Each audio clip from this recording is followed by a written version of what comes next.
Welcome back to Side Chat this week with Bohica Ice and Crouching Walrus. This week we are finally going to cover War Thunder's Matchmaker, and I believe this is the one issue that's either going to make or break this game. And it was a pretty big concern of mine pre-post 1.37, and then after 1.37, it's really gave a bad taste to a lot of players. To help us sift through the frustration confusion, we've actually brought in Ramjb today to help us. Hey, hello, what's up? So before we talk about the battle rating matchmaking system, I'd like to get your guys' take on what would you like to see in a War Thunder matchmaker. What do I think about a matchmaker? That's What is your ideal matchmaker? my ideal historical. You create a system that divides ranks by year, and you assign planes by year of introduction. Works for models. It's, for instance, the P51B would be a 9043 plane, the P51D would be a 9044 plane, and in some years, like for instance 9044, 9045, probably divide them into early and late. That way you would get the historical matchups in the perfect way, and then you would balance that by rewards. So the most powerful planes give very little rewards in XP and credits, and the less good planes would give a huge amount of credits and XP if you fly them. Just by flying them and winning or losing battles, you are going to win both money and XP. That would be for me the ideal matchmaker. And I watched you've been wanting a historical matchmaker as well. I was actually against it at first when I started playing, but I actually was influenced by Ram's posts on Matchmaker, and actually I'm for pretty much what he's for. The thing is that if you want let's begin by defining what War Thunder is. But because is the most important thing here. If War Thunder is just an arcade game with absolutely no taste about historicality at all, if it's, let's say, war games take on air combat, for instance, what they are doing in World of Warplanes, well then yes, this matchmaking works, or kind of. It doesn't actually, because it's not balanced the way it is right now. But the non-historical approach would work. However, if you think that War Thunder is being marketed as a game that gives immersion, or at least is trying to give the player some kind of feeling that he's in there, and is actually marketed that way. You just have to go to War Thunder web page, and there is said that you will feel as a World War II pilot. Well, if I'm in my BF-109 F1 and I find a Yak 3P, for instance, I'm not going to feel like a World War II pilot. I'm going to feel fucking cheated. Sorry for the expression, but it's the way I'm going to feel. So that's the thing. First of all, what's War Thunder? What are they trying to do with War Thunder? If they are going to do a more beautiful and more playable and more attractive World of Warplanes, then this approach to matchmaking is acceptable. If they are trying to somehow approach historical air combat, it's far from acceptable. It's nowhere close. The only way to balance things in an historical approach and to give players some feeling of immersion is historical approach. There's no way around that. I can understand the system being what they want for arcade, and maybe this someday when it's finished in 2-3 years when they have more planes and data and whatever the hell else they want to make for an excuse to make this work for arcade, I could see this battle rating system work for arcade. But for realistic battles, I want things that are historically accurate. I want to see Hellcats fighting A6 and 3s and A6 and 5s and stuff like that. And you look at the battering system right now, the Hellcat's never going to see an A6 and 5 the way it's set up. Which from somebody who loves history really pisses me off. And they keep putting the title simulator on, they always put the simulator awards or anything, whatever they conferences. They're very proud of being a flight simulator, but I don't I can't call them that.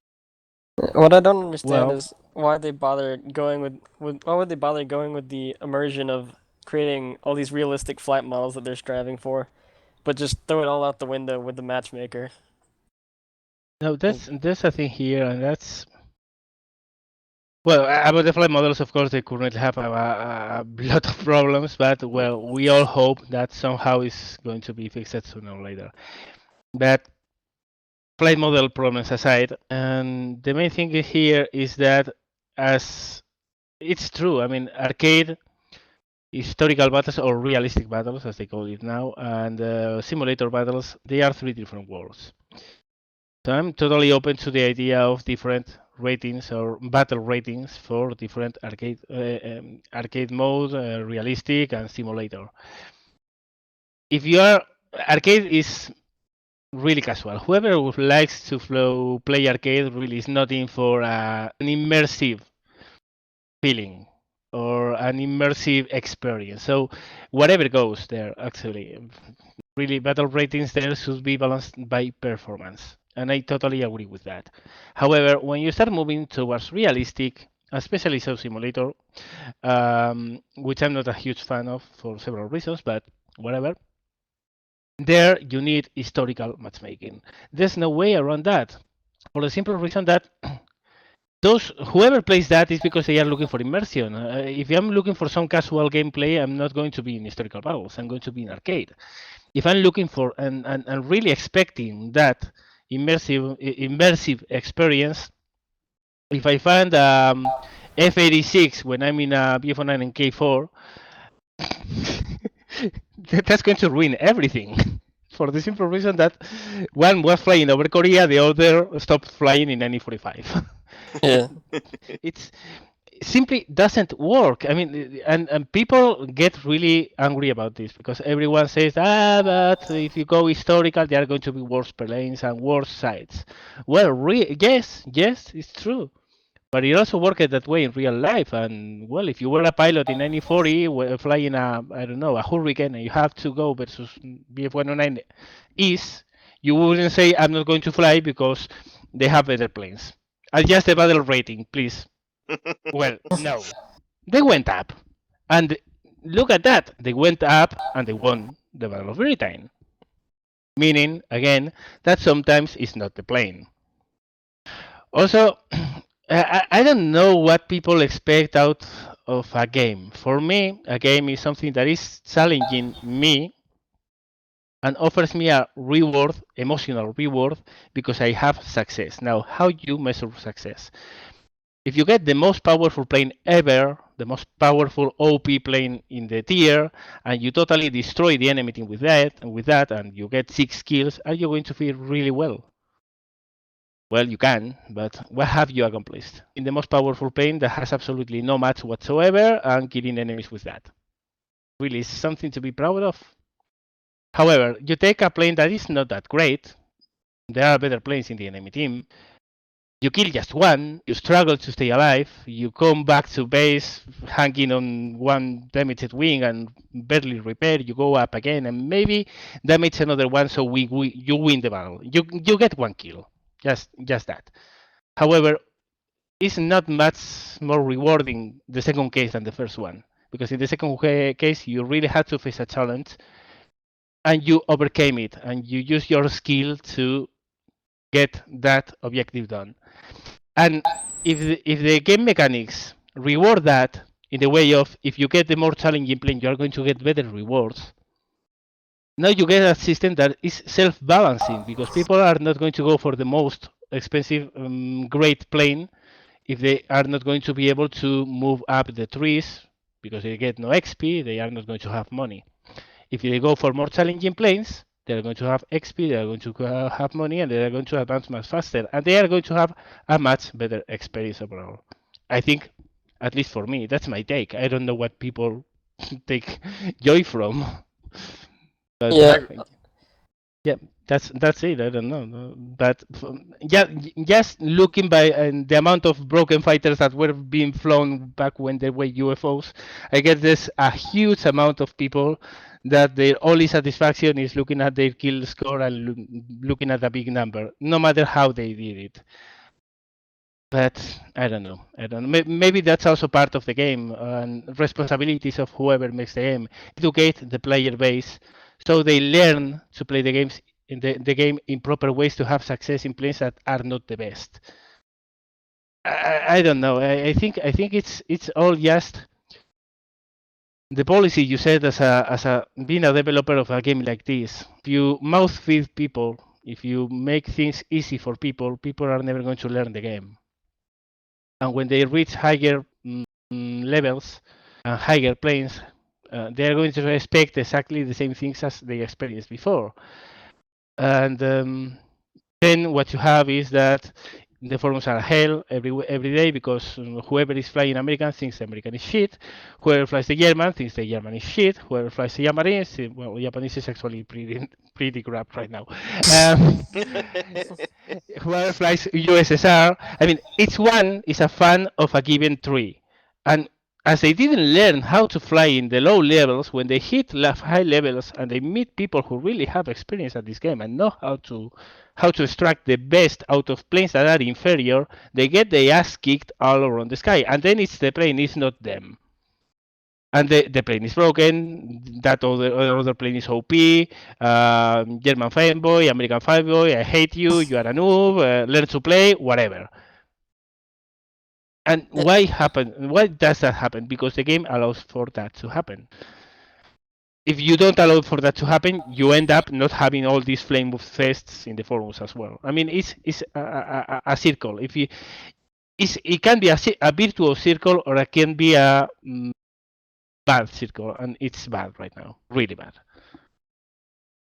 Yeah, well, a lot of people use that argument. Well, it's a game as an argument against historical tiering. They're like, it's not real life; it's a game, but we gotta have balance in everything. But I think it's actually, as you said, it's more fun to go up in a plane that will give me a challenge than to just go up in the most OP thing like a bow fighter and But go see not up just close. that. I mean, that's also the challenge is part of it. But the other part is that, as I said, if you are flying realistic battles or simulator battles, you are expecting an immersive experience.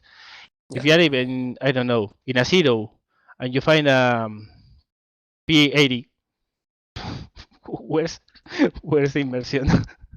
It's not that it's challenging because it is very challenging. But if you are in an N1K and you find a Panther, really, where's the immersion? Yeah, it's Which people. N1K pilot had to go versus a Panther in real life? There's nowhere. So I think it's that's a the matter thing. If of you, yeah, that's it. If you are expecting immersion and whoever flies arcade is casual, the other game modes is more like immersive experiences. What most people expect, at least. It's totally ruined. yeah, It doesn't work. it's a matter of player expectations. I think some people, especially people that are newer to the game, maybe they haven't been around for all the promises Gaijin's given about historical like immersive experiences with as a World War II more or less simulator. So they're not really expecting the same things that maybe people like me, you, or Bo are expecting. But the promises held today. Just look at their web page and at the explanation of the game. They seem to be And look denying at all the historical yeah, matchmaking. but look at what they are doing with their game. They are going with their game and in them to win prizes. They have won I don't know how many prizes as the best simulator of the year. So they are self-defining themselves as an immersive simulator. And They they're very did, proud when they get those awards too. They like to show them of off in their, course. Facebook and Twitter and on their website and the forums, and Of course, they will go around. We are the best. We are the best simulator in the world. Well, no, you can't be a simulator if you make 9045 planes face 9041 ones. It's as simple as that. real Because quick, that's no simulator. I want to bring up the old battle rating system before we get too deep into the new one. The old system, for those who weren't around, it was a 20 tiered system. 20-tier system. Yeah, 0 to 1, 2 to 3, 4 to 5, 6 to 7. So zeros and ones faced each other, twos and threes faced each other, and so on. And you could only get up tiered or down tiered once. There wasn't a 3 tan spear, or there wasn't a 3 battle rating spear like there is now.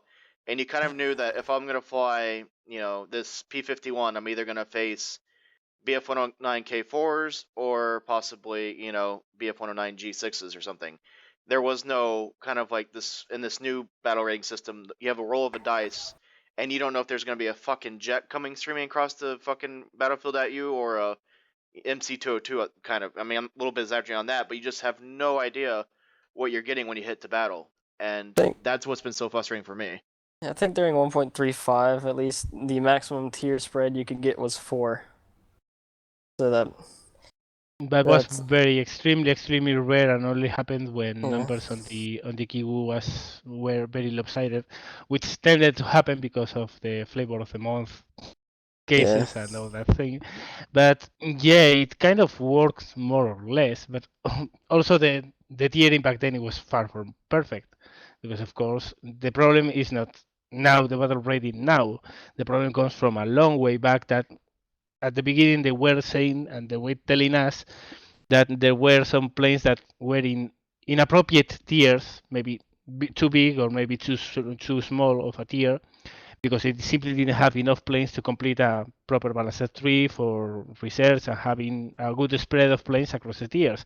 And everyone accepted that, and we all thought that, well, when new planes come, these planes that shouldn't be here, they will be put in the tiers they belong to. But instead of doing that, they brought a battle rating system that no one really understand.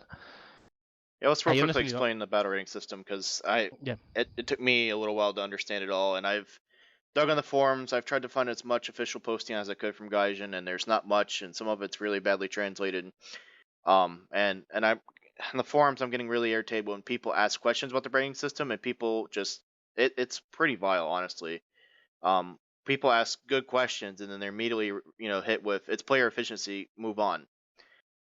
So each plane gets a decimal rating, and if you click on a plane's stat card, you'll see a number like 1.0, 1.3, or 1.7, and then it continues on with those 3 decibels. The reason they're decibels, I had to find this out, is because they're actually planning to do a 1.1, 1.2, 1.4, 1.5 someday, when they jam in every plane that might have ever served in World War II, is the plan over the next 10 years or so, they say. So that's why there's decibels. And so right now, not just every plane that served, every plane that didn't serve as well. Yeah, anything that might have been in World War II is the plan, evidently now. So a battle rating is what I could find out, and this is still something that I'm not sure on. I could not find anything from the devs. I know there's people on the forums who are explaining this till they're blue in their face, but I couldn't find any decent documentation from the devs on it's based on a plane's efficiency, and I can't tell if that's based on speed, armament, player KDR, year put in service, or anything like that. And I don't know if you guys actually have any sources that you can cite for that. I don't have any sources, but I believe it's supposed to be based on actual data that they get that shows how well these planes are doing.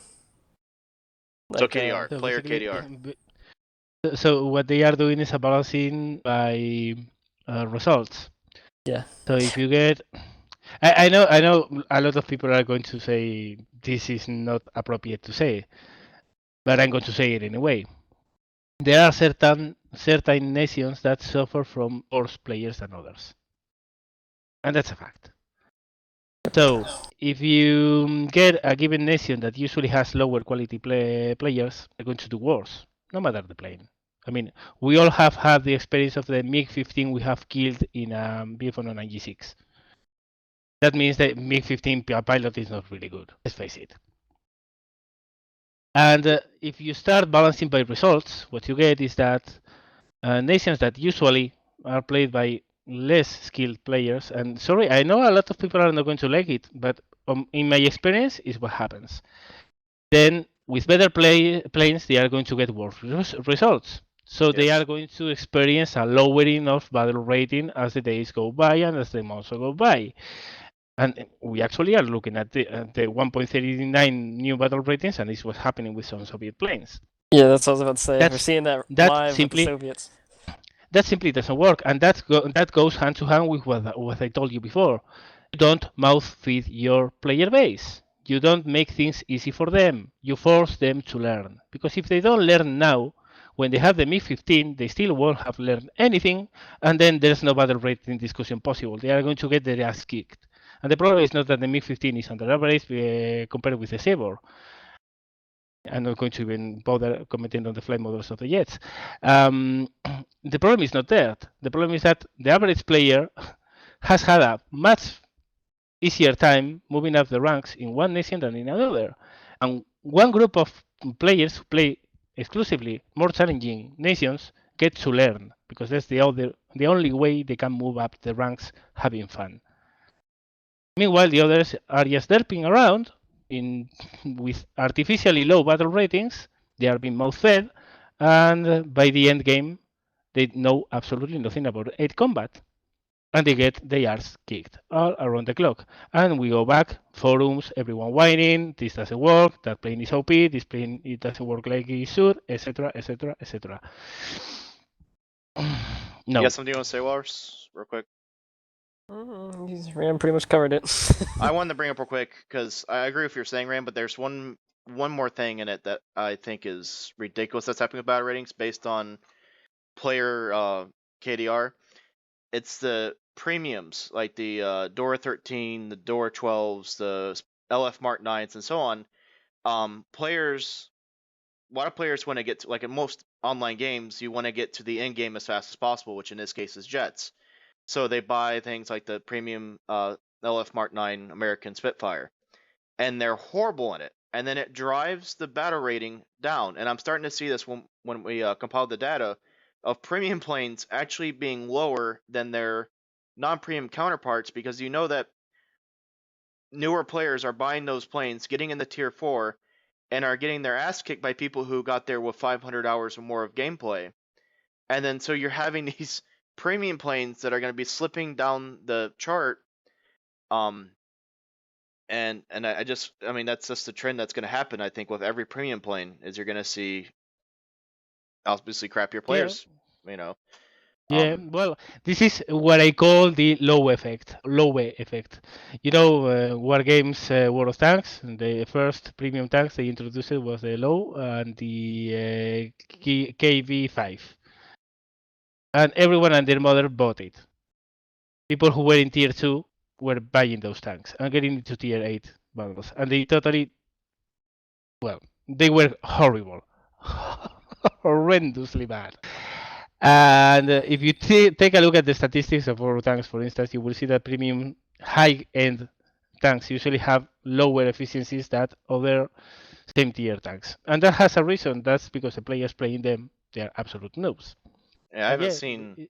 It's going to happen the same right now. I still vividly remember when the P51D20 was introduced in one of the packs.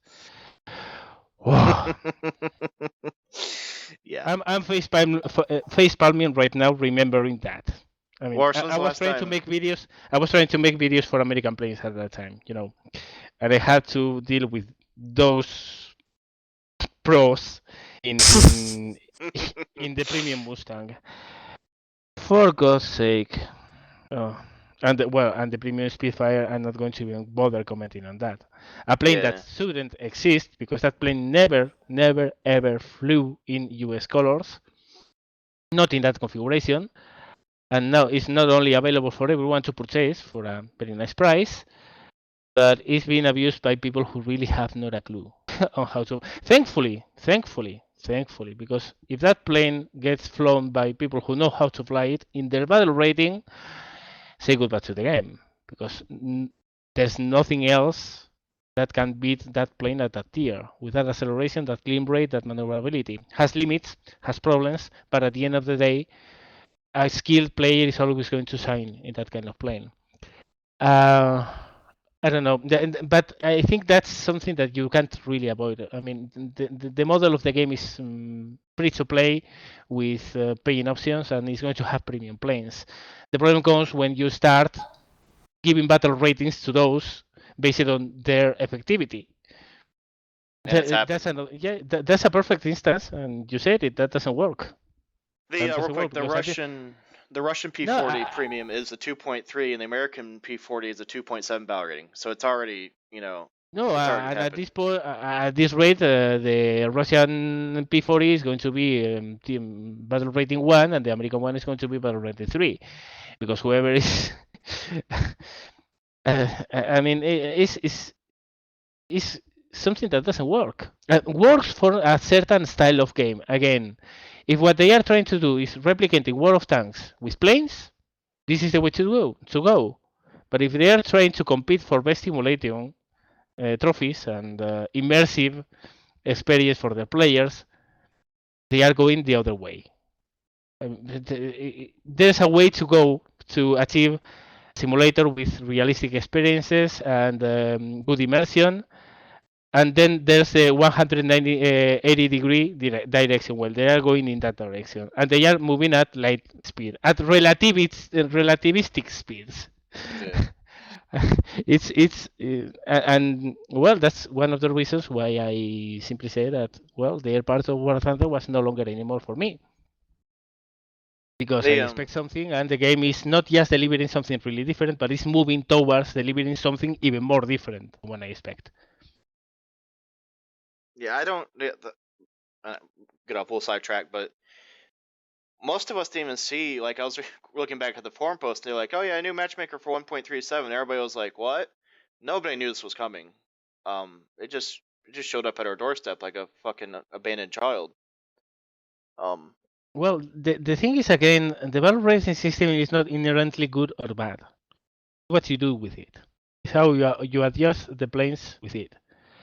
Because in a battle rating system, call it the way you want. I mean, this is for me exactly the same as the 20 system, the 20 tier system, but with different matchmaking options. Because before you couldn't, and you usually didn't go for against anything that was 2 or 3 tiers over you. Now you can find absolutely nuts things all the time. But the system on itself is not good or bad. It's what you do with it. And even while I don't understand how it works, and I don't think even Gallin understand how this works right now, because it's so that that's the thing. Why go do things so complicated when things can be so simple and so easy to understand? But whatever. Well, If you some. do, if you do a good spread of planes on the different battle ratings, it's going to work perfectly. It's going to be complicated as hell. No one is going to understand exactly how the battle rating system works. But at the end of the day, you get a decent matchmaking. I think originally it was supposed to pretty much be the same as what we had originally, but it would enable the devs to give essentially different tiering to all planes in different matchmaker modes while keeping the same overall tiers for the researching purposes.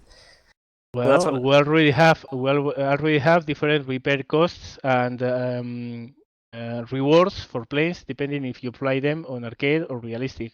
Why can't you put different thing if you fly them in arcade and that's what I'm saying. I realistic? think they wanted the same progression system between tiers Yeah, the research throughout. tier system is supposed to be year introduced, from what I read, and then the battle rating system is supposed to be based on how the plane But actually it doesn't performs in have the to game. say. It essentially doesn't have to make any sense. I mean, let's put it this way: if you are looking, if you are looking at a tree and a progression tree, and you see this plane, and the next one is tier 2 for arcade, and tier 3 for historical.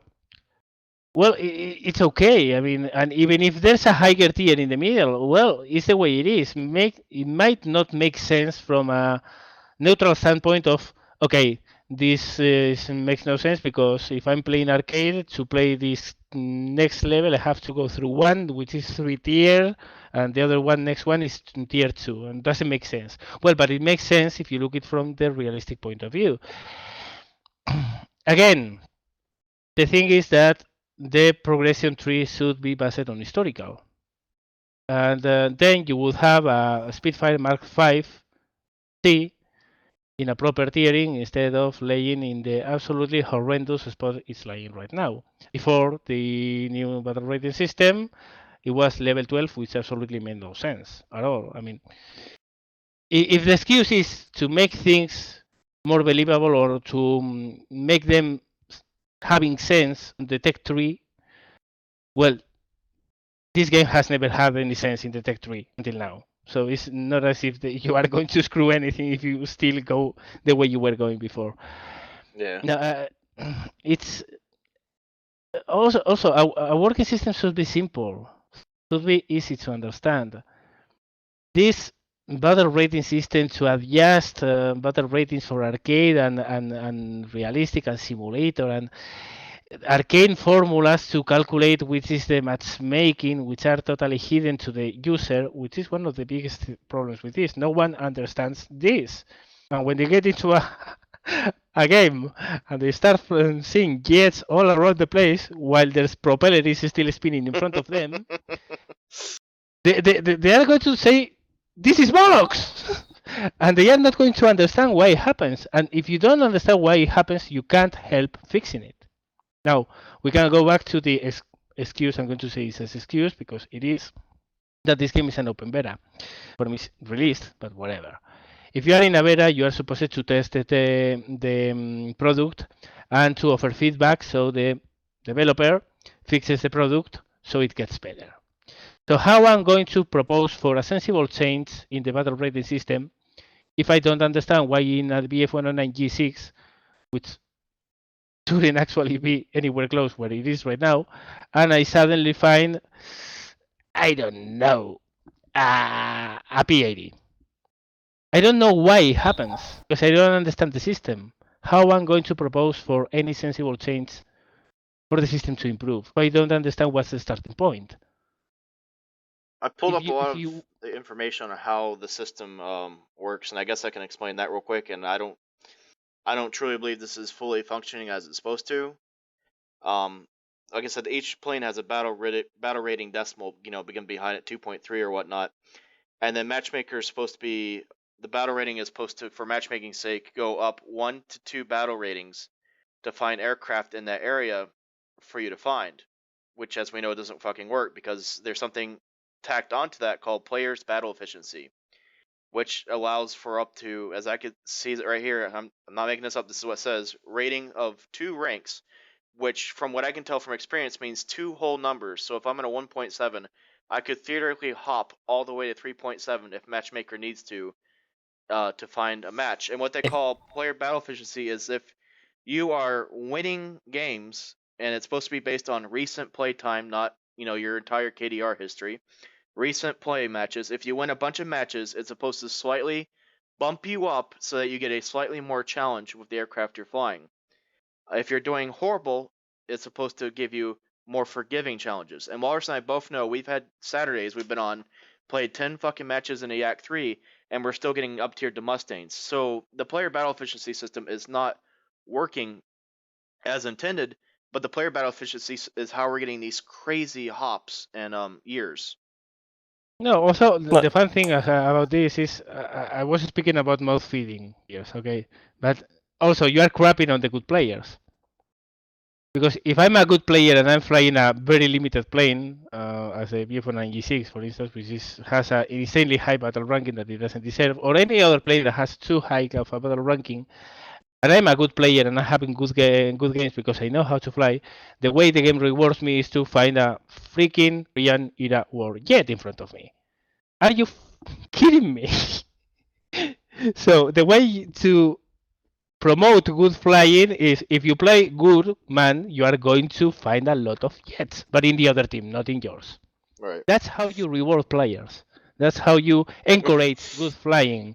That's how you encourage players learning to do things properly and winning games by offering them a lot of jets to suit their ass as soon as they win 3 games in a row. Way to go.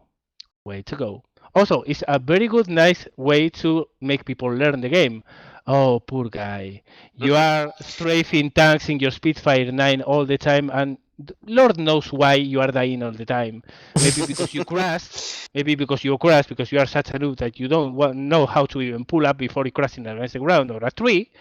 And you are losing all the games because your team misses a plane that should be up high fighting, instead is strafing the ground. Let's reward you so now you only go against even worse planes so you can strafe more tanks safely. No! No! Yeah. No! Doesn't work! Doesn't work! Makes no sense! No! Yeah, it's caused me.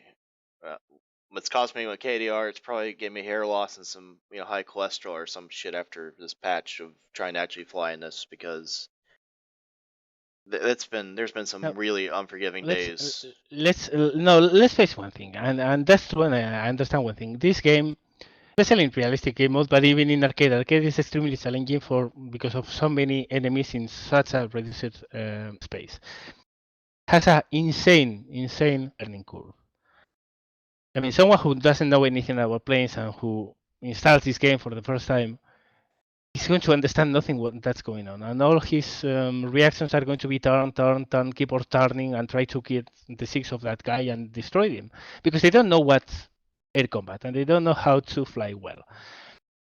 And the thing here is that with a such big learning curve, I understand that some help is needed because you want to attract players and make them stick to the game. However, the way to achieve that is not feeding them so they get rewards by doing things that they shouldn't do. What you get is players that keep on doing things that they shouldn't do until the earth stops spinning. What you need is to educate them in combat.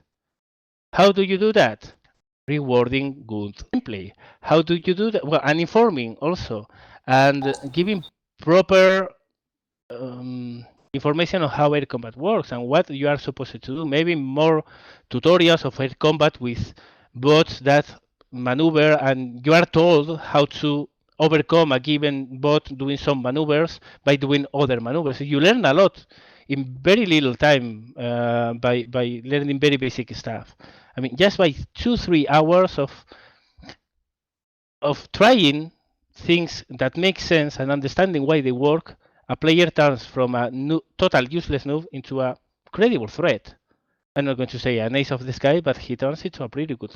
And I have experience of that. I mean, I have had winged with some players that had absolutely no idea of how air combat worked, and after 30 minutes in a training session, of course, they were not Terminators of the Sky, they were not Adolf Galland, and they were not Gunter Rall, but at least they knew how to defend themselves. And they knew how essentially not to get themselves in situations they couldn't get out from. That's the way you do things. That's how you hook players, by teaching them playing the game properly. If you reward them when they are playing the game the way they shouldn't, what you get is a bunch of people who don't understand the game even while they are level 10 or level 20. And then what you get is a lot of what you get right now in the game. Complaining, flame fests in the forums, and such an unhealthy attitude in the player base. I'll move on to the next question. Yeah, I agree with you. That's why I'm being quiet because it's just like I used to hate patch 1.27 and so on, but like 1.37 has just been a nightmare due to mentioned. No, it's been end game for me personally. It has been end game, and 1.39. Looking at the patch notes, Yeah, yes, moving in the same direction. So we'll cover that after a while yeah, about 1.39. Real quick, I won the Walrus and I spent about I don't know how many hours, 20, 30 hours at least between us this week putting together a spreadsheet that I'll put a link to for everybody who wants to follow along, so you can see what planes are grouped together. And there's if you want to explain this real quick, Walrus, how the years and the service and everything works. Well, basically, it's just a list of every individual battle rating, and it lists every plane at that battle rating for every nation. And next to that plane is the year, which is the year of introduction into squadron service. It's not the year they began to be produced, but the year they were actually being used. And for planes that had no service, because there are planes in War Thunder that were not ever in service, I put a potential service year next to that, and that just means that it's just basically my estimation of when they could have actually gotten in service had things been different. And Yeah. there's also the yellow thing on. If you actually put this link in the video, Yep. the yellow is for 1.39 adjusted and 1.39 planes. A few guys, like I said, the years are, we try to do the best job we can. We actually use books and articles, anything we can find. If you go on Wikipedia and say that Wikipedia says this plane was in 1940 and we have it listed as 1941, I'm going to come to your house and strangle you. Well, please do correct us if we're wrong. Yeah, if you but- have Well, actual credible I source. essentially can spot at least one mistake, but it's very small.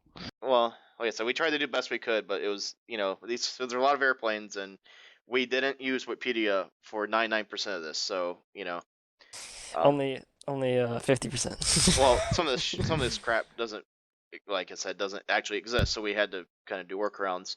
And so real quick, I want to try, and unfortunately, if this battle rating system is not broken into tiers, so we can't, it's hard to explain. Everything kind of bleeds together in a mess. So I want to kind of just try to focus on doing it in twos, and then we can try to just point out some really goofy, weird stuff. We don't have time, unfortunately, to go through and say what's wrong with every single plane where it is. Bismarck put out an excellent video 2 weeks ago where he went down to each tech tree, and I'll put a link there for guys who want to, learn more about each aircraft and where these planes should be facing. But what's so vital about the 1.0 and the 1.7 battle rating is that's where people who are just getting into the game are going to fly. Last night, I was flying a Ki-10 for fun, and with my player efficiency, I was thrown up against a P-40E1 2.7 battle rating. So it's not even in the range I just mentioned. You're like, well, 1 to 2, that sounds like a lot, but I'm jumping from, let's see, Ki-10, if you look at it, a 1935 plane versus a 1942 plane, and that's where the BS of this He's jumping battle almost a ratings- decade. Yeah, but and like I said, these years, and I guess these guys know aircraft better than I do, but each year is so significant. It's not like 2001, 2002 in technology. Back then, from 1939 to 1940, was massive leaps in aviation technology and engines, and this was a new technology that was just growing every night almost there. So each one of these years, has a bigger value than it may look on paper.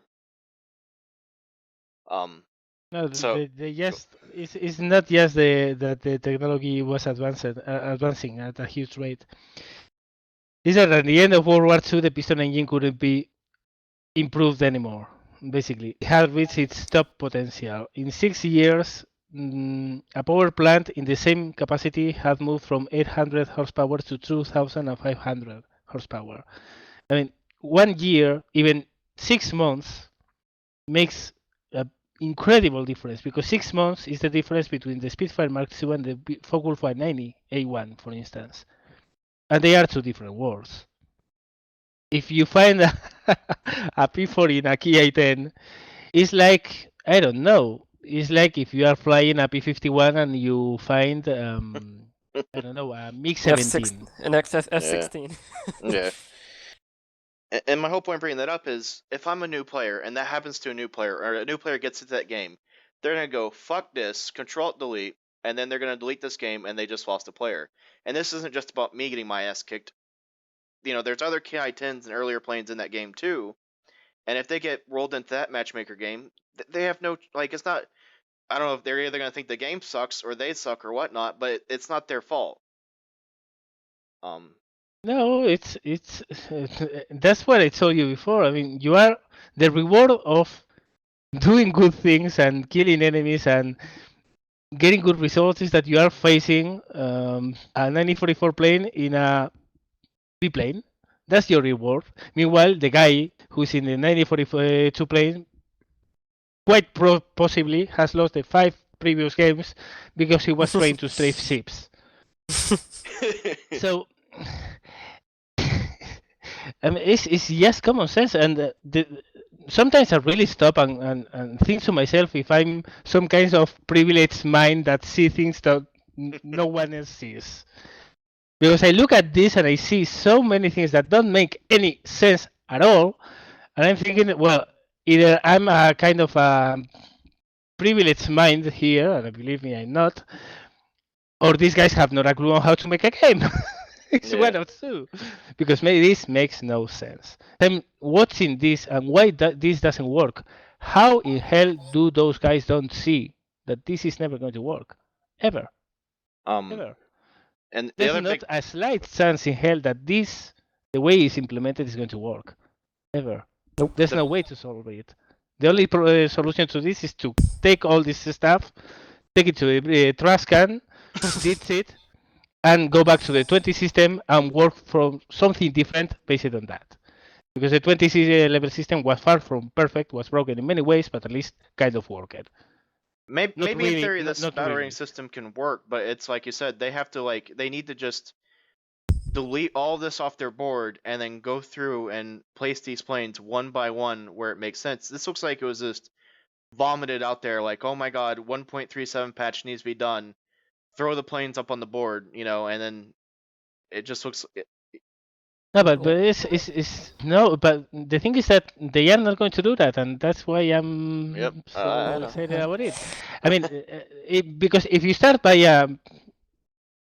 I mean, you always have to give new things a chance. I mean, this was introduced in the last patch, and you could say, okay, let them work from this basis, and let's see what they do with this and how they improve it. Well, the way to improve it is to put a MiG 3 in battle rating 1.7. Now, if any of the listeners and viewers of this video has ever flown a G50, the Italian plane, and I guess lots of them would have done at least once, probably not more than once, because that's the kind of plane that you fly once and you never ever do it again, unless you are the kind of guy who cuts himself because you like the pain. No, masochistic. No. This is the guy who cuts himself. A masochistic guy is a guy who likes being lashed. No. This is cutting your veins open. That's the kind of experience you get with that plane. Well, the MiG-3, which is a plane that historically went against Bf-109 is tiered in the same spot that as the Henkel 112 prototype, as the G50, as the A5M4, which was a fixed undercarriage fighter that the Japanese Navy was no longer using by 1940, an MC-200, another plane which is really worth killing yourself for if you fly it. I mean, the only nice thing about that plane is that it looks cool in the hangar. As soon as it takes to the skies, it's game over. Well, that's the kind of opposition that the 1.7 battle rating has for the MiG-3. Yeah, it's gonna destroy for 6 months, and then it's gonna go back up to 2 or whatever. Like it's gonna be a flavor of the month cycle. But again, really, we are 3 speaking here, okay? So are we the 3 smartest guys around in the world to figure out that that's absolutely stupid, or what? I think we because must be, if you look at this, I go in the forums, if you look at this, and it's easy to realize that this is crap. This is insane. This can't be accepted. I mean, a MiG-3 has a lower battle rating than a Hurricane Mark 1. Are you fucking kidding me? that's as really. It doesn't take rocket scientists to realize that this, no matter how bad the kill ratio of the MiG-3, no matter how bad it is, this shouldn't ever happen. Ever. And really, are we the 3 smartest guys in the world, or are those guys absolutely nuts? I think we it's must one be. of those. I think for this, well, if you go to tier 2 or the 2.0 battle rating, that's a fucking if you start moving up, it's even worse. I mean, it gets worse. You can spot absolutely insane things all across the board. I mean, it's like if you go up, really up, and you start seeing Jack 3Ps, which is a 1945 plane, in the same tier, well, same battle rating, sorry, as the Spitfire Mark 9, the 1942 version. Really, what? The Jack 3P was a contemporary of the Griffon Spitfires, and is going against a plane that had problems fighting Focke-Wulfs. Really? I'm laughing because I'm not playing this game anymore. Because if I was still playing it, I was like, I wouldn't be able to give this interview. I would be racing so hard that you would have to cut me down. You see, that's the difference. If he was still playing, he'd be crying. Yeah, But- I'm No, kind yeah, of yeah. weeping underneath my breath right now. So um, and No, there but are some positive changes coming. Like I just want to point out real quick, the Wildcats were a 1.3 abomination at the 2.0 battle rating. Those are finally going up to 2.3 and 2.7. Still too low. It's still too low, but the data is telling them, oh, well, this is clubbing everything it meets. Well, they're seal clubbing Nimrods in I-15. Yeah. no, but no. Again, the thing is, do they have an analytic mind to watch at the performance of the plane and realize that the battle rating has absolutely nothing to do with how the plane has or goes in the real life servers? If you look at the F4, F3, know that it couldn't have the battle rating it had without the need of 5 months. But it's fast said, okay? 5 months to figure out that, okay, maybe we have to pump it up a little bit. No. Use your brain. Use your brain. Use your eyes and your brain and say, okay, F4F Wildcat, where do we put it? In the same tier as Henkel 1 in 12? No. It doesn't kind of make sense, does it? It's like these guys have absolutely no background. Like, they don't know anything. They know less than just the average but- player about. But I let's face it, I know nothing about making a game. Okay, I know something about software development because my profession and that kind of stuff. But I know nothing about how to make a game. But really, I think sometimes just using common sense works for everything, even for those things that you have never done. That's what I would So- think.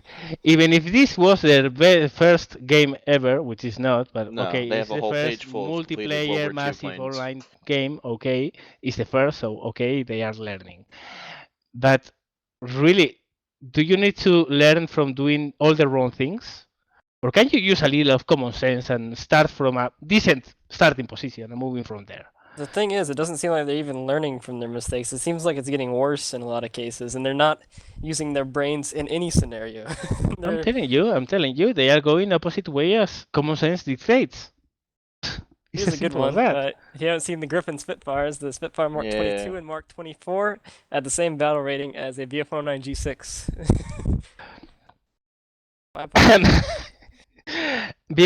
Also, the BF-109 G6, for those of you who have never flown it, is worse than a G2. And not by a small margin, it's crap.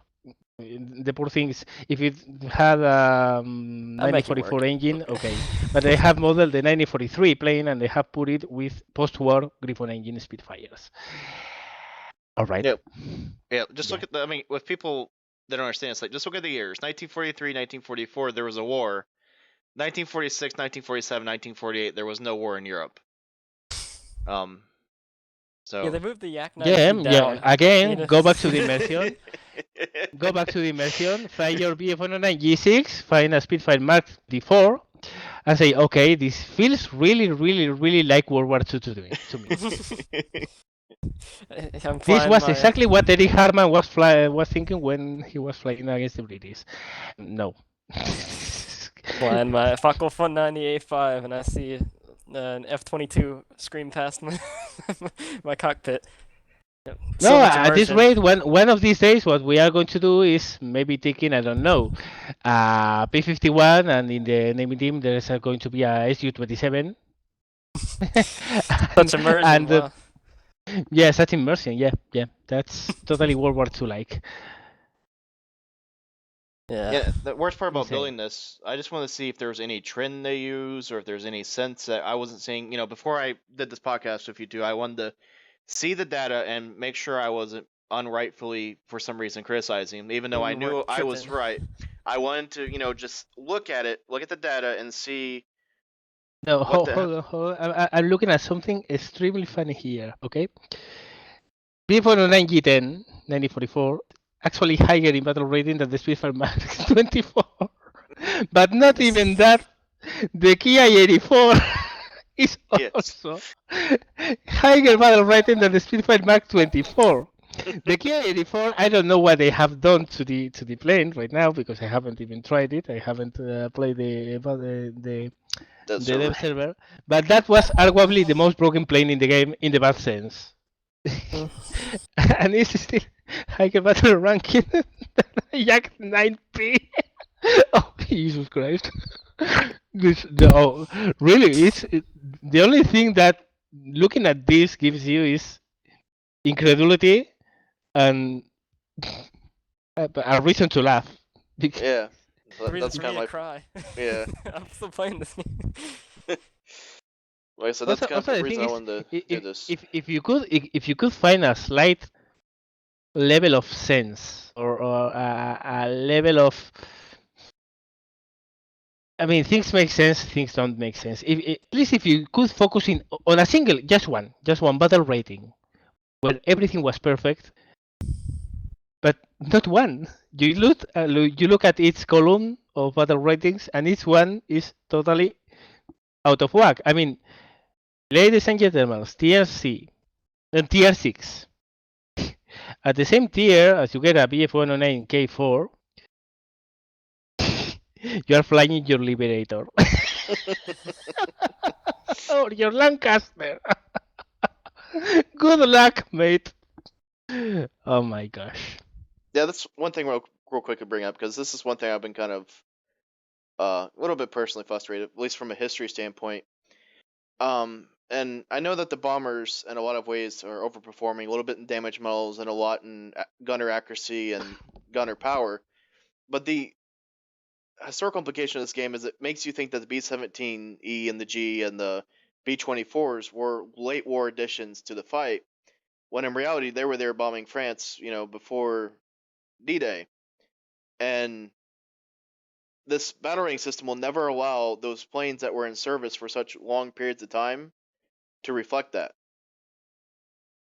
Well, you could reflect that if you had a proper matchmaking, a proper battle rating system. I just want to bring it up that there are planes that, just get what they're just trying to like. There are some planes that were so vital to the war that had great service history that just get lost in the system. Yeah, the Liberator, tier 6. Meanwhile, the G5N1, which was a prototype bomber based on a transport plane, which was a DC-4, which was American, by the way, is battle rating 5.3. So one of the most used bombers of the war over Europe, which is the Liberator, and also is the Liberator D, which is the 1942 version, by the way, it's not one of the late war, has higher battle ranking than a G5N1s, which never ever bombed in anger. No, Yep. again, common sense. Where it is. And just to let people know, B-24s were there in the North Africa campaign. They were there a long time in this fight. And, yeah, and there they are in the same tier as a G8N1, which is a prototype plane that never actually ever dropped a single bomb because it actually didn't perform up to specs, by the way. But it's there, performing up to the specs they expected it to have, but it never did. No, and again, this goes hand to hand with common sense. It doesn't take a rocket scientist. I mean, it only takes a history book, 2 hours reading it, and you end up with something that makes sense. This doesn't. Before At we all. actually, I'm just gonna want to get these questions in before we end the podcast. But there are some common arguments against the historical matchmaking system that I want to get your input on Ram. Yeah. See if I can pull it up here. All right.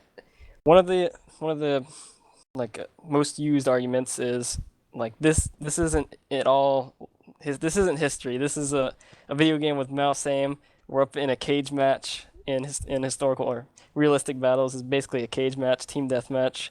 It's not a historical type of battle, and it shouldn't be treated as a historical battle because of that. It's not going to work out the same, and that's why you should tier based on performance. Well, and they start from a valid point of view, which is true. World War II pilots weren't flying with a mouse. World War II pilots weren't behind a computer either, and also weren't limited by a 2D screen. And they were subjected to G forces in a way that you will never experience behind a. Yeah, that's true. You are never ever going to simulate a proper inexperience for a computer, but that's not an excuse to introduce a totally a totally out of whack battle rating. Also, the thing is what I was saying at the beginning. You are flying realistic battles. You are flying with realistic, well, quotes, realistic flight models. And if you are flying with realistic flight models instead of flying with the arcade ones, it's because you are looking for something more realistic or more close to real life. Maybe the control system is not real. Maybe your 3D, three-person view is not real. Maybe the icons are not real. But still, you can get a good immersive feeling if the matchup is fair. And the planes that are in its side are more or less around the same historical period. So the whole argument of this is a game, this is not real life, goes down from the first moment because, yes, Sherlock, this is not real life. We are not in 1940. Wow, you just discovered the moon. This is a game already doesn't mean you shouldn't make it as immersive as possible, especially so if you market it as a simulator giving immersive experiences even in arcade, which is what War Thunder is doing. Now, I'll be the first one to say that if you are going the wargaming way, which is perfectly fine, World of Tanks is a totally what if game, has absolutely no real sense in the historical point of view, other than it has some nice 3D models that look very close to the real tanks that fought, and some of them also look very close to the never existed tanks in many cases. But no one complains about them. Why? And why does everyone complain about War Thunder? Well, because the premises are different. The statements from the companies are totally different. One of them is saying we are doing an arcade game for people to have fun and which has absolutely nothing to do with real life. And the other one is saying we are trying to deliver an immersive experience. Meanwhile, you are going to find sabers in your TA-152. Immersive? Yeah, totally. Totally, Yeah, absolutely not. that's pretty much. And that's my answer. That's my answer. That's pretty much my line of thought too, because I mean I'm playing War Thunder because I want that immersive experience. I'm playing it over World of Tanks and stuff like that because I want that immersive experience over just the mindless fun of an arcade game, and that's why I'm for. No, but that's also the beauty of War Thunder, or the potential beauty of War Thunder, because it really has a place for everyone. I just have to add something real quick when you get a chance. Yeah, of course. No, well, if you want to go the casual, you want to go the let's have some fast fun, just play arcade. If you are into something more realistic, but you don't want to splash the cash and buy a 200 HOTAS setup and rudder pedals, pretty much you need for a realistic, and track a year, by the way, for realistic, you can do so, and you will have a pretty immersive experience. Or you potentially can have with a decent matchmaker. You can have that immersive experience without going all the way realistic. And if you are a hardcore simulator, the simmer, that you have your expensive joystick and thruster, and you have your pedals, and you have your track air or even Oculus Rift, you can go to simulator battles. And that's a beautiful thing about that. There's a place for everyone. Now the problem comes when people who really should stay in arcade, because it's what they are expecting for, move into a different game mode and they expect it to deliver the same that the game mode they left behind. That's a problem. That's a big problem because, man, you are in a different game mode. What you think about the game in arcade doesn't translate to realistic. What you think about the game in realistic doesn't translate into simulator.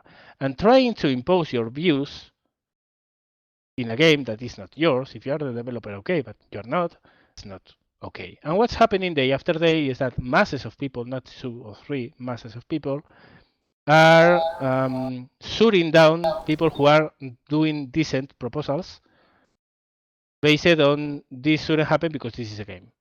Well, if that's your approach, stay in arcade. There's nothing wrong with that. I started making videos in arcade and started educating people in arcade. And arcade is a perfect game mode. And of course, a lot of elitists will say, arcade, arcade, arcade. Arcade is perfectly fine.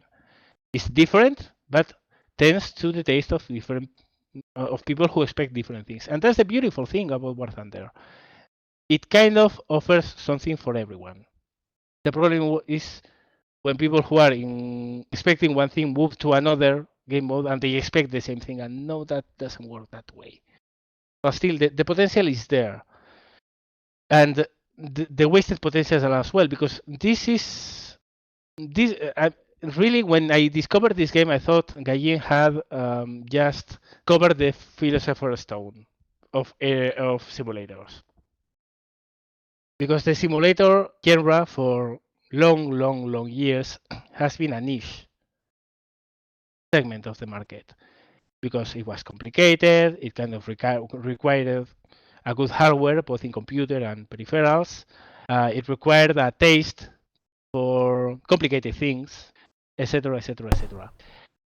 By giving arcade to people who have never flown a simulator, you get them interested in air combat, and then they will start looking on themselves and finding new ways and new things about air combat they didn't know before, and maybe they will step up to realistic battles. And once they are there, maybe they are interested in getting a joystick and throttle. And I mean, this is a way to approach the simulator genre to the mass public. I know a lot of people who knew absolutely nothing about planes when they discovered War Thunder that today are flying realistic.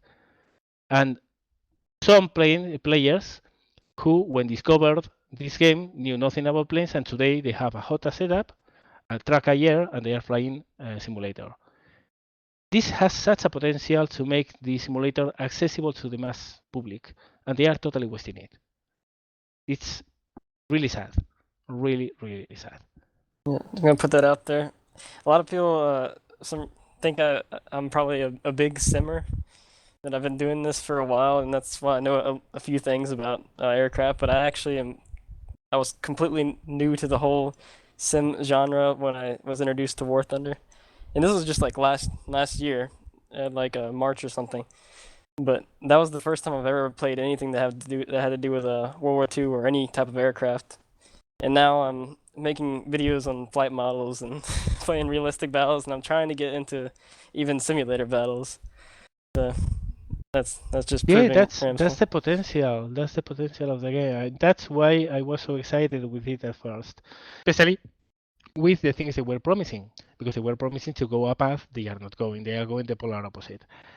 Because if they went the path they promised, really, wow, the potential of this game. Yeah. I mean, also the fun thing is that a lot of them are not anymore in the game, but back then there was a core of group of guys who were in the development team and have been long-lasting and long-time players of Aces High. It is a very niche game, which is not very, not a lot of people know, but has been successful for 15 years now. It's still going on. It's been made by a team of 8 guys, and it was from the beginning. It was programmed by a single guy, who was the same guy who did Warbirds back in the 90s. And that game was essentially the simulator heaven with a twist. There were things here and there. And those guys, what they intended is, as players of that game, said, okay, if we take this, which is really good, has been working for so long now, we change some things, and we change the things we don't really think they blend together well, and we make it accessible to the mass public by adding a new mode, arcade. We could hit jackpot, and they could have hit jackpot, but instead what they are doing is take an arcade and expanding it to the other game modes. Instead of focusing on the realistic side and historical side, they are focusing on the casual side. They are trying to, seriously, they are trying to take War Thunder and turn it into War of Tanks of the Skies. And while I will say that essentially that is nothing bad from a business point of view, it's essentially bad when you are promising that you are not going to do it, And it's even worse when you have such a potential to make a game that would last maybe 10 years, 15 years. There are guys who are flying aces high who have been flying aces high for 15 years, and they are still loyal to the game. That's the kind of loyalty you can achieve. And they could have achieved that loyalty in the mass numbers, but they are choosing not to. Yeah. It's I up. just like I just to add, like you were saying, this game goes towards 3 player bases. You know, they have the arcade, which I know a lot of people enjoy, and I'm not going to bash arcade. You know, it's brought in a lot of money, a lot of players to the game. That eventually some of them have become RB and whatnot. And in the past 6 months, you know, RB has gotten a lot more attention. Some of the newer maps and whatnot have came to RB to help them, and you know they are kind of spreading the attention. But people need to realize it's not just a game. Like the player base, you have different players coming in. You have people that know nothing about aircraft. You have people that come in that know everything about aircraft. You have people that just come in that love history and whatnot. And then this, you know, the matchmaker kind of affects all that. But people who, and I'll say this, you know, this, a lot of World of Tanks players are looking at ground forces because they're not happy with the World of Tanks model. They want that more historically, uh, you know, kind of more immersion accurate feel. And that's where, you know, that's what Gaijin has sitting in front of them, and that's, you know, what they could easily knock off the table and break too if they're not careful here. I think they are throwing it away completely because the game is neither balanced nor historical at the moment, and it's No, getting no, worse as we go. and that's just what I want to add No, to. You know, no, you're asking that question about, you know, this is just a game. Well, it kind of has the opportunity to be a good game if it, you know, does the right move. no. Also, there are games that last in the memory of all. I mean, there are games who really make an impact and force you to play it time after time, and maybe 3 years after starting playing it, you still are playing it. I mean, there are games as Warcraft, for instance. People World of Warcraft are playing it for so many years. Why? Because they did the right things in the genre to strike the chord and attract mass numbers and hook them. Now, that's the hook thing. But if you want a game like this to last, you have to attract a lot of players. You have to hook them in the short term so they don't say, oh, this is too complicated, I'm not going to go on. So you have to make it affordable and easy enough, and arcade does that brilliantly. People to get hooked at it and have fun at it, even when they don't know nothing about players. But now we move on to the lasting effect, the hooking effect on long term. What keeps people loyal to a game? Well, mm, first the game has to be good. Second, it has to make you have fun playing it. Third, you have to feel that the developer behind it, they are the people you are paying after all, is worth your money. And finally, what you need is for it to hook you so strongly, for the features to be so good that when the next big AA8 title hits the street, you don't forget about this game and move on to the next. Now, if you design this game to attract the casual players are a lot. And they are going to come, they are going to spend their money, and then they will move on to the next game. And then you get a short-term benefit, but on the long term, you get a dessert. And that's the problem. They are focusing on the short term. And also, they are focusing on the short term with such a complicated long term, because I always said since the very beginning that they are trying to build the house from the ceiling. Yep, I agree with When you that. get a game of this scope, we are not just speaking about planes. We are speaking about tanks. We are speaking about ships. We are speaking about a World War mode where a big map with a 24 server is going to go on. That's a huge complication. Not only that, we are speaking about literally hundreds, if not thousands, of plane models, tank models, dozens, if not hundreds, of ship models that they want to represent accurately. Now, the way you do that, again, I'm not a game designer, but I know a little bit about software design. The way you can build a complicated software tool is you start simple. You will essentially what's called a prototype. A prototype is a core thing that does some parts of the things that the final thing will do, but not all of them by far. You make sure that that prototype is working okay, it's working fine, and it's working according to specification, and then you add some more things. Probably they will break the thing. So you have to work on that to make it work again and make it okay. And it's an iterative model. You go on and on until you take the whole thing and it's the release model. It's the final product. That's how you do things in software. Well, these guys have taken the core, they have added a ton of broken stuff, and before fixing it, they are adding a ton more stuff on it on top of that, which is even more broken than the previous ones. And before they fix all that broken stuff, they are adding even more broken stuff on top of that. And at the end of the day, they get a product that doesn't satisfies anyone, because even the biggest fan of War Thunder has problems and issues with this game, and is going to say that. Well, maybe not of them, because some of them have to say they like it and it's perfect. But everyone has problems with this game. Even the most hardcore fan is going to admit, okay, the game in these parts are no. But it's beta. They make excuses, but they admit it's not working. So what you're getting is something that doesn't satisfy anyone, because even the hardest and most biggest fan of you is not liking it at all. It's liking parts of it so much that they are giving it a try, but they don't like the whole product. And you are still adding more broken stuff on top of that.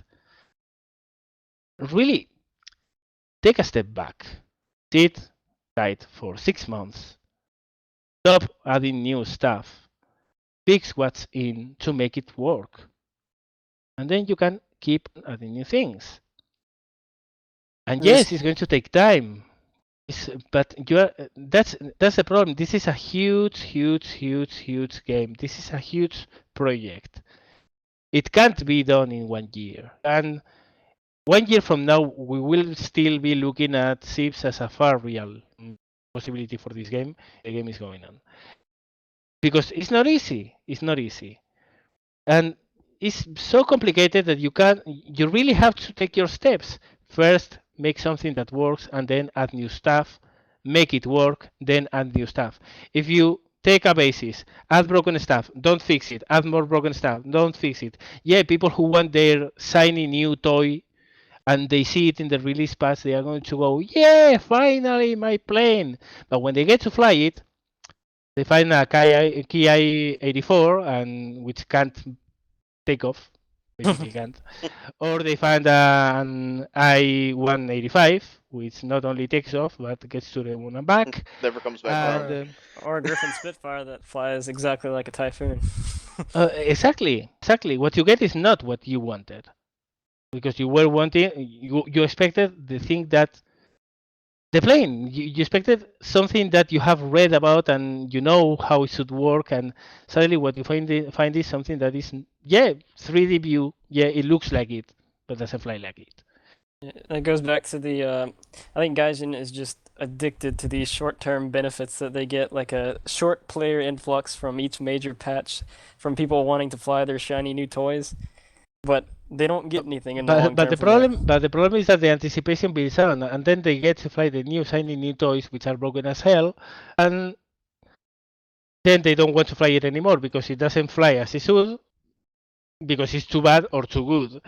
And well, people will abuse the too good one, but whatever. Yeah, or some people will still want to fly it more if it's too broken. Yeah, but my favorite plane ever, Focus 190 Dora. Okay, the Focus 190 Dora was. You all know what happened in 1.29. Okay, everyone was flying it. Well, I wasn't, and it's my favorite plane of the all eras, and I wasn't flying it. Why? Because there was no answer to that plane in any other nation. It simply wasn't.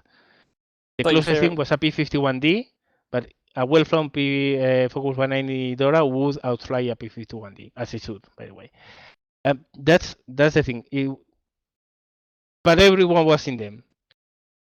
And that's another thing That's I don't know if at this stage I don't know exactly which percentage of the problem is Gallins and which percentage of the community. But Yeah. I think it's a little bit of both, because if you, as a developer, give a open door to make things OP or easy or super easy, the community is going to abuse the hell out of it. So you simply can't open that door. Yeah, blame on the community that was abusing the focus value. Yeah. But blaming on Gallin to let them abuse it as well. I don't know. I don't know. It's really at times, and in some extremes, it's more complicated than what it seems. But certainly, the way you are not going to solve it is by a battle rating like this. That's for sure. I'd just like to go back to the battle ratings for a few minutes before we end this out. The biggest problem that a lot of people, a lot of people that we know have been facing is anything from what used to be old tier, I guess 15, 16, whatever they call now tier 4 and 5. The late game, like the things that people are buying premium aircraft for and trying to grind towards for those late model, German planes, early German jets, early British jets, Korean British jets, and so on. It's such a bloody late war mess. And I just wanted to bring it up and mention it. It's like with the current battle rating system, and I don't know if they're, of course their idea is going to be throw more content at it so that those jets have more things to fight. But there's no home for obviously the German World War II jets. There's no home for the post-war props. There's no home for the Korean War props. Um, and there's no and then they're adding in crap like the Canadair Sabre, and which is just going to kill us all. It's a 1957 plane now being added on at 7.7, which could theoretically meet Meteor F4s or even down to HE-162s with this battle rating system, and it's complete horse shit. And this is something that they are really going to have to find, because people are going to be spending the money and the hours to grind up to this point, and then the MiG-15s are going to be coming across the tundra and kill them. Well, but the thing is that right now you are naming the Sabre, for instance, the Canadian Sabre, which is a very true statement. It's going to happen exactly as you say. But what's the big deal? I mean, it's happening exactly the same in Tier 1. You are flying your Ki-10 and you're going to find a MiG-3. Yeah, I know. It's the same thing. It's the just same. it's One of the few things that really more or less stood out of the 20 level system, and why I didn't really have such a big problem with that. I had problems with that because the tiering was incorrect, right. but well, more or less worked. Is that, yeah, if you wanted to fly anything level 16 or above, you were going to face jets all the time. What's absolutely nuts. Let's face it. I know. And I used to fly It was Bearcats on the old retarded. system.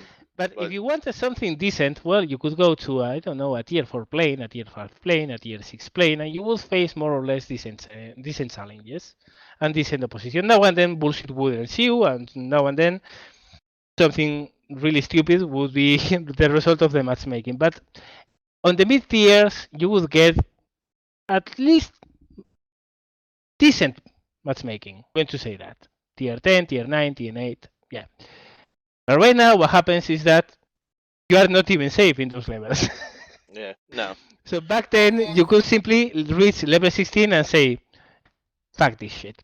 I'm not interested into this. Let's move back and have fun at level 10. Well, now you are finding this kind of horse crap since level 1. Yep. And as you move up the rankings, it's exactly the same crap. Because first you go biplanes versus MiG-3s, and you go Spitfire 1s versus I-185s. Then you move up and you find your P-47 facing LA-7s, and it's all the same. So I would say that what you are saying right now would be a bigger thing back then, because back then things were more or less okay for 16 levels, and then level 16 onwards was total borkerness.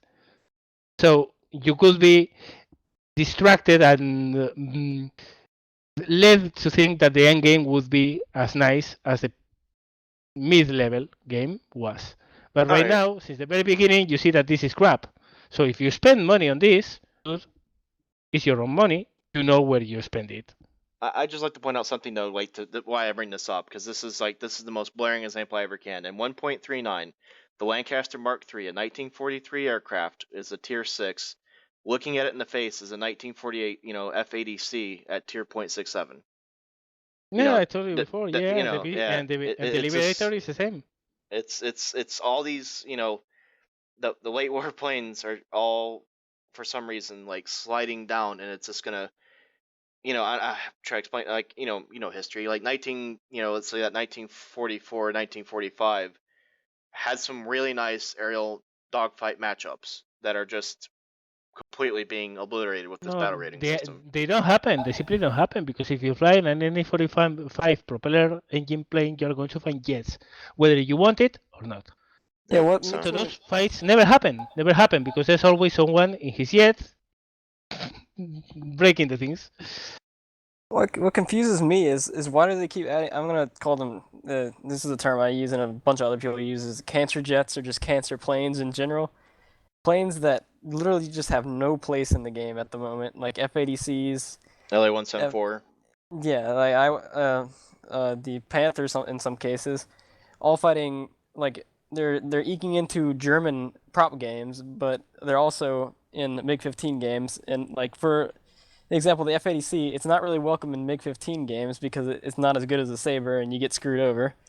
But German props certainly don't want to fight against it, so it has no place in War Thunder, and they keep adding more of these planes, as you see, like with the F-84. F-80A. It's getting a little brother to fucking fly alongside it. Probably with the same flight model. No, but that's one of the earlier mistakes by Ryan, in my opinion, is to move past 1946. Yeah, They that's should never have done it. They shot themselves in the foot doing that. I just want to bring up something too, and this pissed me off. This is from a history standpoint.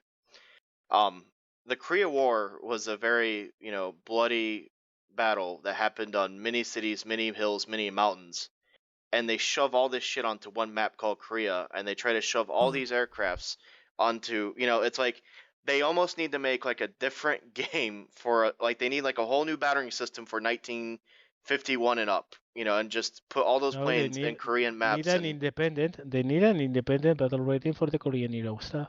I'm just saying it's a shame. It's a shame to try to like bottle up the Korean War into one little package just to have the content from it. Like this needs to be its own maps, its own thing down the road. I gotta vent that because I just hate how it's overlooked. And this isn't exactly the same it's thing. It's easy to solve. You just lock them around tier and throw away the key. This worked in 1.35. At one point, Korean era war jets were restricted. Well, Korean era war jets. The Sabres and the MiG-15s were restricted to fight each other, and they wouldn't be found in any other game. And that was it. They locked them in the single tier and they throw away the key. And that's what you should do with that stuff. I don't understand how it's so hard to do, especially since they, as you said, they did do it before. And I have to vent now. Yeah, but the problem is that they didn't like it. They didn't like it because they said there was not enough games going on. And I say, well, so what? So what? Every time Wars are in a door, or if not enough people are interested in that, is not enough of a proof that those jets shouldn't be in the game in the first instance. It's too late now. That what you can't do is unlock the thing and allow those jets to face late war zeros. No. It can happen, but it's happening.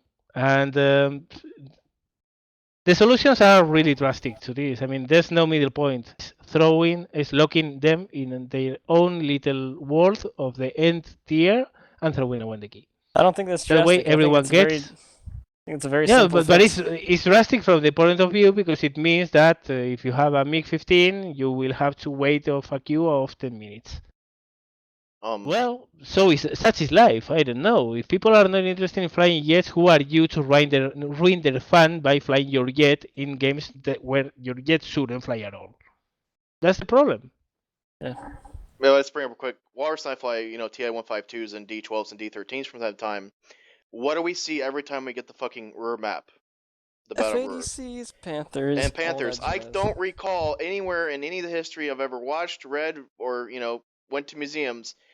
F9, F5 carrier-based Panthers fighting over Ruhr, just destroying. Like Well, this is what's wrong with the game in a what are you nutshell. saying, man? We all know that Panthers and Sabres flew over Berlin in 1945 when the Soviets were attacking it.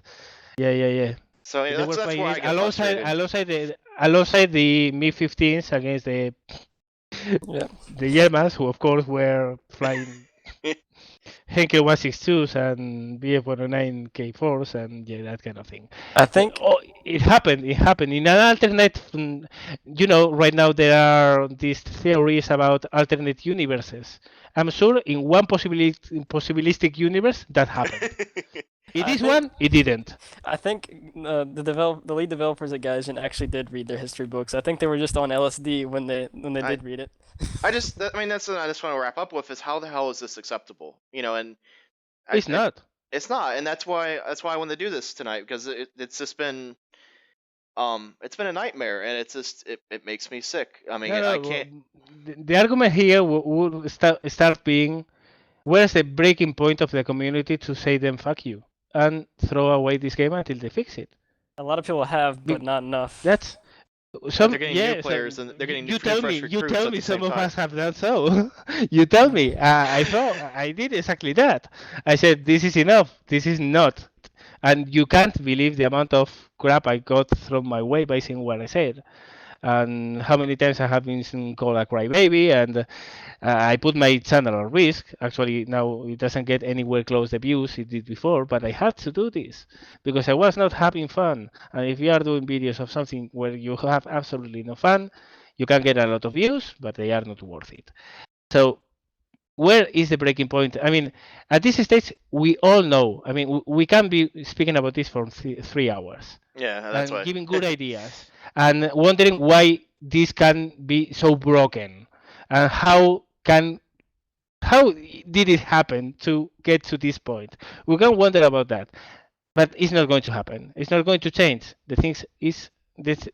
It's everything set on stone. We see how they are developing the game and which direction it's taking. Now the question is, we are the ones. Well, I'm not. I'm not anymore. But the community is the one playing the game, and the only way is there's a breaking point. There's a breaking point where people will say, "Well, enough is enough. I can't stand this anymore." And that's my question, really. I don't at this stage. I'm not wondering myself, what does it take for Gaijin to do things properly? My question right now, and if you notice, before I slept. By this time next year, whatever, blah blah blah, if this game is still going on. Because my question is, the way things are going, where is the breaking point? Because they are taking this to the breaking point. Probably take They an are official. just Probably take an official like boycott or something. No. I'm not speaking about that. I'm not speaking about someone saying, no, let's go all quit and take the game out of our hard drives and protest and do a manifestation in internet and switch off our computers in protest at 10 p.m. this time. No. No. I'm talking about when is going to happen that the players who have been playing this game for 1 year or 6 months or whatever are going to realize that they are not having fun anymore and that they are going to simply switch the game off and move to something else. Because it's going to happen. We were speaking about building loyalty before and hooking players to stay within a game and not move to the next one. Well, we can also speak how hard can you try to keep your players away from your game. So at this stage, really, I'm looking at this and I'm thinking, do they really want to make a game or do they want to break a game? Yep, because this and God save me and Lord forbids me from doing anything or saying anything like everyone take the game off your computer and protest that way. No. That's their right. I mean, it's an individual choice to either play this game or not. We're not trying.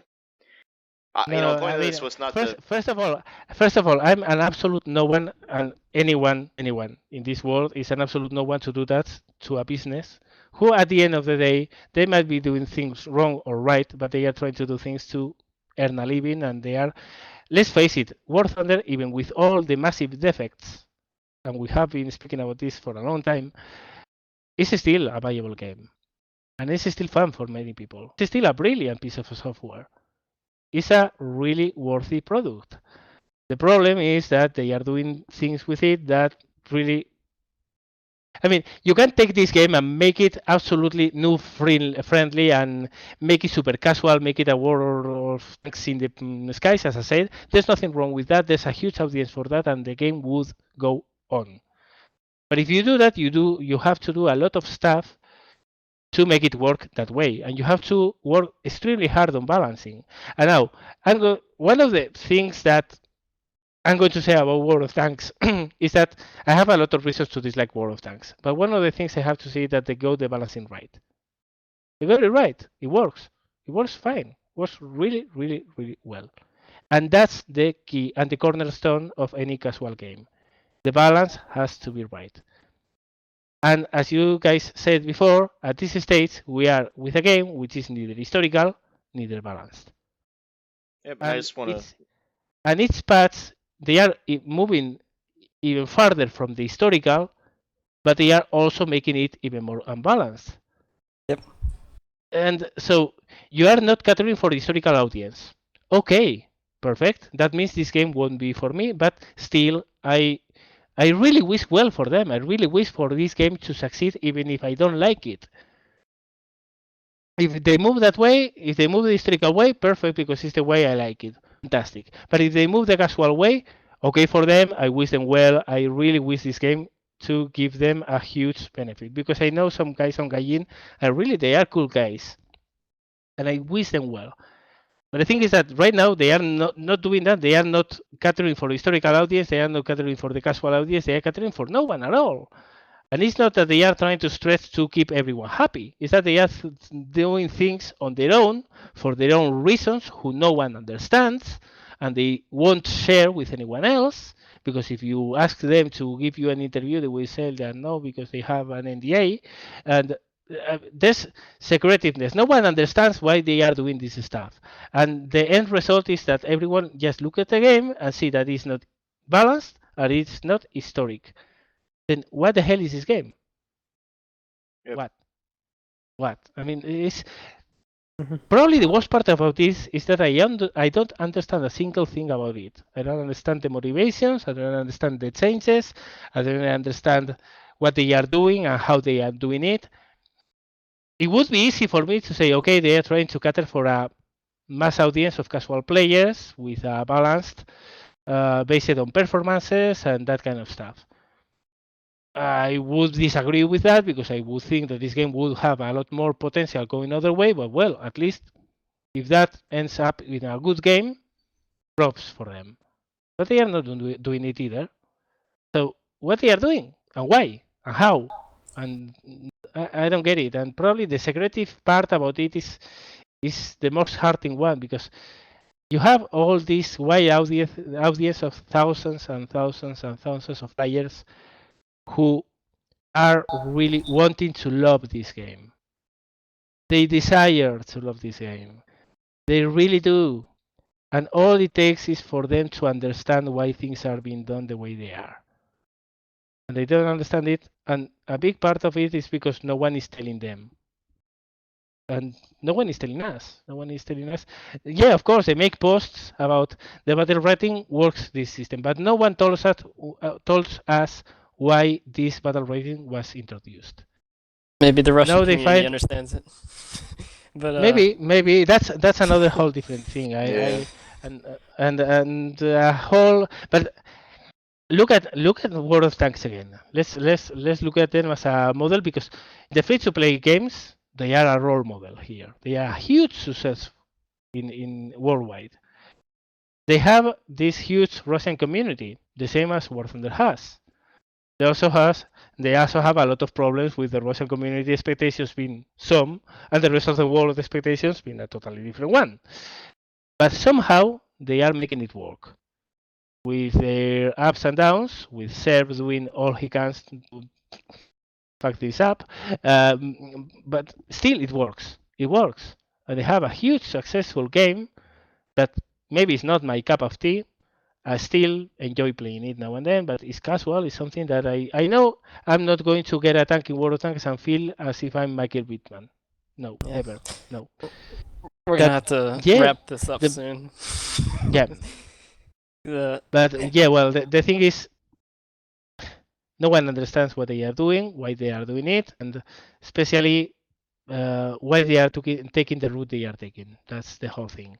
I just like to And encourage then the anybody though result? who goes on the forum. There's been a lot of guys I see go on the forums and ask questions, ask good questions about how does this work, how does this whatnot, and they just get attacked by the community who still loves the game and defends the game. And I'm not gonna downplay those people, but if you're unhappy with the matchmaker or feature of this game, I know Gaijin is kind of hard of hearing, but don't stop asking questions. I know it gets frustrating, but we still need to take to the.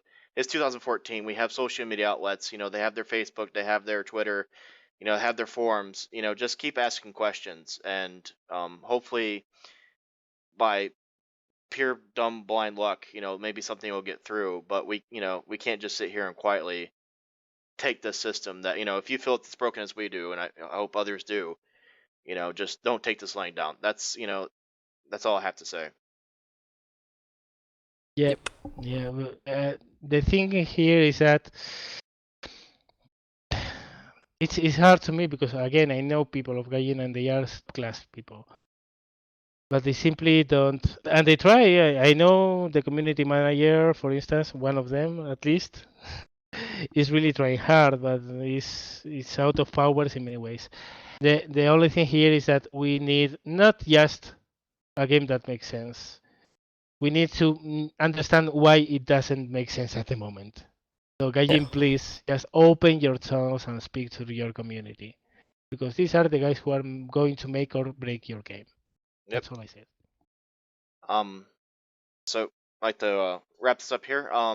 First off, I'd like to thank you, Ram, for joining us tonight. When it came to this, nobody else. I kind of won that. I know you did a lot of work in this in the past, and even though you're not really covering War Thunder right now, I felt that that you're the right person to invite to do this, and I'd like to encourage all our listeners to go over to Ram's channel. He still has a lot of great War Thunder content about aerial combat, and take the time and try to pick up something from him. And also, he's like I said, he's been covering Wargame, which is a realistic real-time strategy.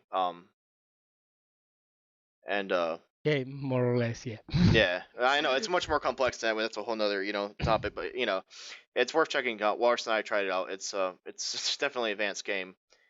And if you guys have any questions about historical matchmaking or anything, please drop any of us a line.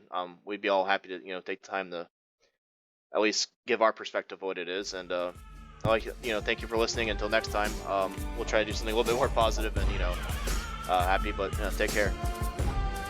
Okay. Bye.